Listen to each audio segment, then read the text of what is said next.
Line 3 had gone down again.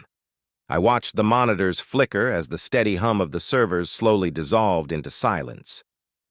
22 years I'd given to this place, patching, observing, predicting failures before they could surface. And still, every outage carried the same quiet message. To some, none of it truly mattered. My phone buzzed. The message tightened my chest before I could even process it fully. Promoting the MBA graduate instead of you. She brings fresh perspective. I didn't respond. I didn't want to. My fingers lingered above the keyboard briefly, then I placed the phone back down. Fresh perspective. After decades spent building these systems, making sure every line of code performed flawlessly, every alert predicted and handled before it escalated. This was what it amounted to.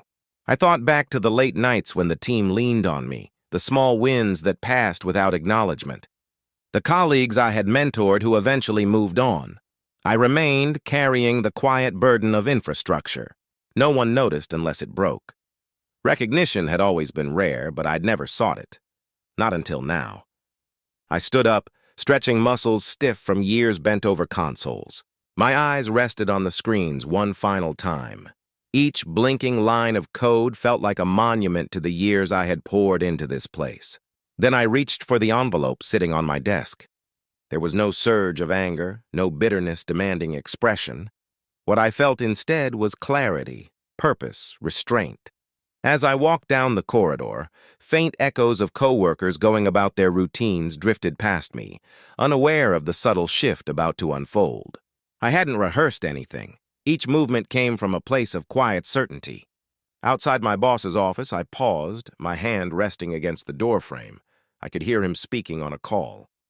I let the silence linger, allowing it to stretch just enough to make my presence felt.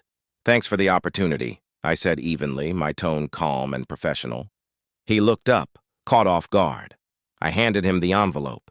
Its contents weren't dramatic or sensational. Just decades of accumulated knowledge, documentation, keys, notes, the very things that kept everything running. Everything I had built, everything he had relied on without ever fully seeing. The shift was subtle but unmistakable. For a brief moment, authority wavered. He realized, perhaps too late, that the infrastructure he had taken for granted was walking out with me. No words could truly convey the years of effort, the mentorship, the long nights, the careful problem-solving. Yet inside that envelope, all of it carried weight.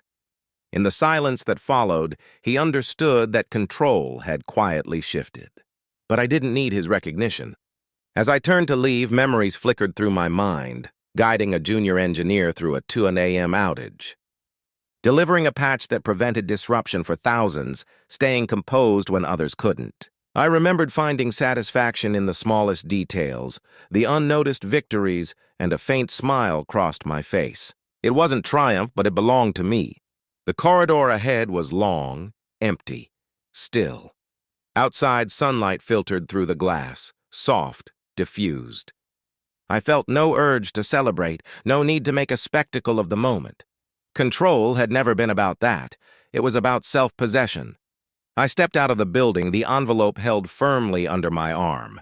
Each step carried no resentment, yet it was grounded with purpose. The systems I had cared for would continue running, but without me. He would need to adjust, to face the absence of someone who never asked for recognition, yet quietly held everything together. I didn't know what would come next. Another company, perhaps, or maybe a pause. It didn't matter. What mattered was leaving with integrity, with knowledge, with dignity intact.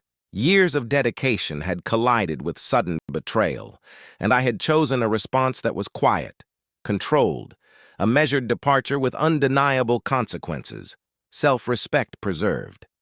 In that calm, I felt something close to empowerment. Not loud, not showy, but complete.